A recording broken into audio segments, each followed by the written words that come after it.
Hi guys, welcome to my channel. അപ്പോൾ കുറേ ദിവസമായിട്ട് ഞാൻ വീഡിയോസ് ഒന്നും ഇടാറില്ല. കുറേ പേര് ചോദിച്ചു എന്ത് പറ്റി വീഡിയോസ് ഒന്നും കാണാറില്ലല്ലോ എന്ന്. ഞാൻ ഹോസ്റ്റലിലോട്ട് മാറിയായിരുന്നു. അപ്പോൾ ഇവിടെ അതിനുള്ള സിറ്റുവേഷൻസ് ഒന്നും ഉണ്ടായിരുന്നില്ല. ഹോസ്റ്റലിലോട്ട് വരുന്ന വ്ലോഗ് എടുത്തിട്ടുണ്ടായിരുന്നു, പക്ഷെ അത് പോസ്റ്റ് ചെയ്യാൻ പറ്റില്ല. കാരണം എൻ്റെ കയ്യിൽ നിന്ന് മിസ്സായിപ്പോയി. ഇനി ഇവിടെ വന്നപ്പോഴായാലും ഇവിടെ കേട്ടൊന്ന് സിങ്ക് ആവാണ്ട് നമുക്ക് വ്ലോഗ് ചെയ്യാൻ പറ്റത്തില്ല. അതുകൊണ്ട് ഞാൻ വീഡിയോസും ഇട്ടിട്ടുണ്ടായിരുന്നില്ല. പിന്നെ അവിടെ കേട്ട് സിങ്ക് ആയി ഓക്കെ ആയി. പിന്നെ തൊട്ട് വീഡിയോസ് ചെയ്യാമെന്ന് വിചാരിച്ചു. പിന്നെ ഞങ്ങൾ ബ്രോഡ്വേ പോകാൻ നിൽക്കുവാണ്. എൻ്റെ റൂംമേറ്റ് ചേച്ചിക്ക് കുറച്ച് ഷോപ്പിംഗ് ഉണ്ടെന്ന് പറഞ്ഞു. അത് ഞങ്ങളും കൂടെ പോവാണ്.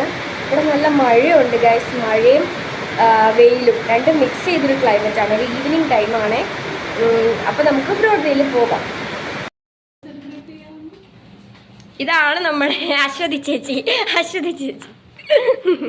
ഗൈസ്, ഫൈനലി ഞങ്ങളെല്ലാവരും റെഡി ആയിട്ടുണ്ട്. അശ്വതി ചേച്ചിയുടെ ഓടി അവിടെ ഒളിച്ചിരിക്കുന്നുണ്ട്. ഞങ്ങൾ ചായ കുടിക്കാൻ പോവാം ഗൈസ്. മെസ്സി പോയി ചായ കുടിച്ചിട്ട് ബ്രോഡ്വേക്ക് പോകാം.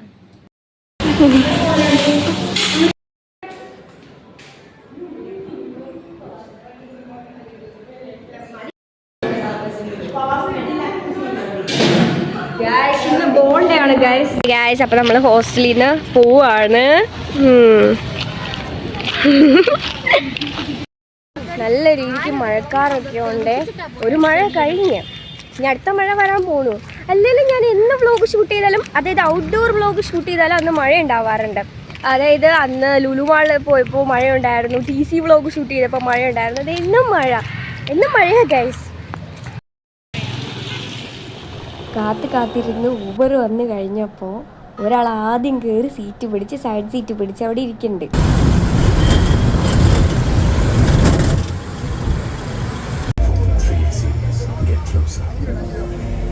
അങ്ങനെ നമ്മൾ ബ്രോഡ്വേയുടെ കവാടത്തിലെത്തി. അതിന് ഉള്ളിലോട്ട് കിടക്കാൻ പോവാണ്. ഇവിടെ തുടക്കം തൊട്ട് വഴി തൊട്ടേ ഇങ്ങനെ കുറേ ഷോപ്പുകളായിരിക്കും. ഇവിടെ കയറി കഴിഞ്ഞിട്ടുണ്ടെങ്കിൽ ഏത് കടയിൽ കയറണം, എങ്ങോട്ട് പോകണമെന്ന് കൺഫ്യൂഷനായിരിക്കും. ഇവിടെ എല്ലാം കിട്ടും. ഉപ്പ് തൊട്ട് കർപ്പൂരം തൊട്ട് ഇതിൻ്റെ ഉള്ളിൽ കിട്ടും. എല്ലാം ഭയങ്കര നമുക്ക് അഫോർഡബിൾ ആയിട്ടുള്ള റേറ്റാണ്. കുറേ ഡ്രസ് കളക്ഷനുണ്ട്.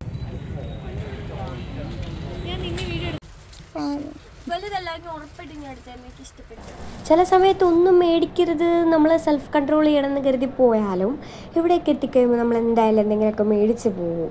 ഞാൻ നിങ്ങൾക്ക് 2 ഡ്രസ്സ് കാണിച്ചു തരാം. ഇതിൽ ഏതാ ഞാൻ എടുക്കേണ്ടതെന്ന് നിങ്ങൾ പറയണം. ആദ്യത്തെ ഡ്രസ്സ് ഇതാണ്. ഇത് ഭയങ്കര വലുതാ, പക്ഷെ ഷേപ്പ് ചെയ്യാൻ പറ്റും. ഷേപ്പ് ചെയ്ത് ഇങ്ങനെ ഇരിക്കും. രണ്ടാമത്തെ ഡ്രസ്സ് ഇപ്പൊ ഇട്ടിട്ട് വരാം.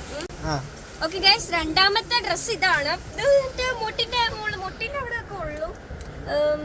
അപ്പൊ ഇതിൽ ഏതാണ് ഞാൻ എടുക്കേണ്ടതെന്ന് കൺഫ്യൂഷൻ അടിച്ചിരിക്കുകയാണ്. എന്തായാലും ഒരെണ്ണം എടുക്കും. ഗൈസ്, ഫൈനലി ഞാനൊരു ഡ്രസ്സ് മേടിച്ചിട്ടുണ്ട്. ഏതാണ് നിങ്ങൾ ഗസ് ചെയ്തിട്ട് കമന്റ് ചെയ്യണം. ഓക്കെ, റേറ്റ് അഫോർഡബിൾ ആയിട്ട് കളക്ഷൻസ് കൂടി കഴിയുമ്പോൾ എന്തായാലും പോക്കറ്റ് കാലിയാവും. പിന്നൊരു കാര്യം, ഇത്രയും ഡ്രസ്സ് ഉണ്ടായിട്ടും ഇത്രയും കളക്ഷൻസ് ഉണ്ടായിട്ടും അശ്വതി ചേച്ചിക്ക് ഇതൊന്നും പിടിച്ചില്ല എന്നുള്ളതാണ് സത്യം. സാധാരണ ആളുകൾക്ക് ഏതെങ്കിലുമൊക്കെ പിടിക്കില്ലേ, ഇതിനൊന്നും പറ്റില്ല.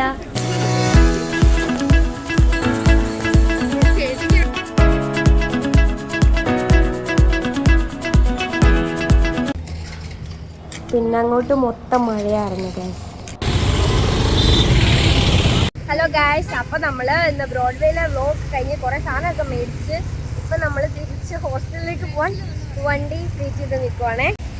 ഗൈസ്, ഇതാണ് എൻ്റെ ബെസ്റ്റ് ഫ്രണ്ട് പാറു.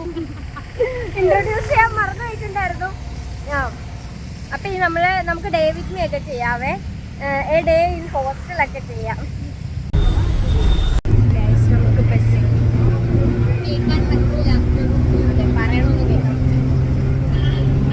എൻ്റെ വീഡിയോസ് കണ്ട കുറേ ഫ്രണ്ട്സ് എനിക്ക് സജസ്റ്റ് ചെയ്തു എൻ്റെ വീഡിയോസിന് വോയിസ് ഓവർ ആയിരിക്കും ബെസ്റ്റ് എന്ന്. But actually the problem is that എനിക്ക് ഒരിക്കലും വോയിസ് ഓവർ ചെയ്യുമ്പോൾ എന്താണ് ഇതിനടുത്തത് പറയേണ്ടത് അങ്ങനെയൊന്നും പറയാൻ പറ്റില്ല. നമ്മൾ ലൈവായിട്ടൊരു സിറ്റുവേഷനിൽ നിൽക്കുമ്പോൾ നമുക്ക് മനസ്സിൽ എന്താണ് തോന്നുന്നത് അത് അന്നേരം നമുക്ക് പറയാൻ പറ്റും. പക്ഷേ പിന്നീട് അത് കണ്ടു കഴിയുമ്പോൾ മേ ബി നമുക്കത് പറയാൻ കിട്ടണമെന്നില്ല. അപ്പോൾ എനിക്ക് ഫസ്റ്റ് ടൈം വോയിസ് ഓവർ ചെയ്ത എക്സ്പീരിയൻസ് പറയുകയാണെങ്കിൽ ഇത് ഭയങ്കര വേഴ്സ്റ്റ് എക്സ്പീരിയൻസ് ആയിരുന്നു. ഐ തിങ്ക് ദാറ്റ് നമ്മൾ നേരിട്ട് അവിടെ ലൈവായിട്ട് പറയുന്നത് തന്നെയായിരിക്കും ബെറ്റർ.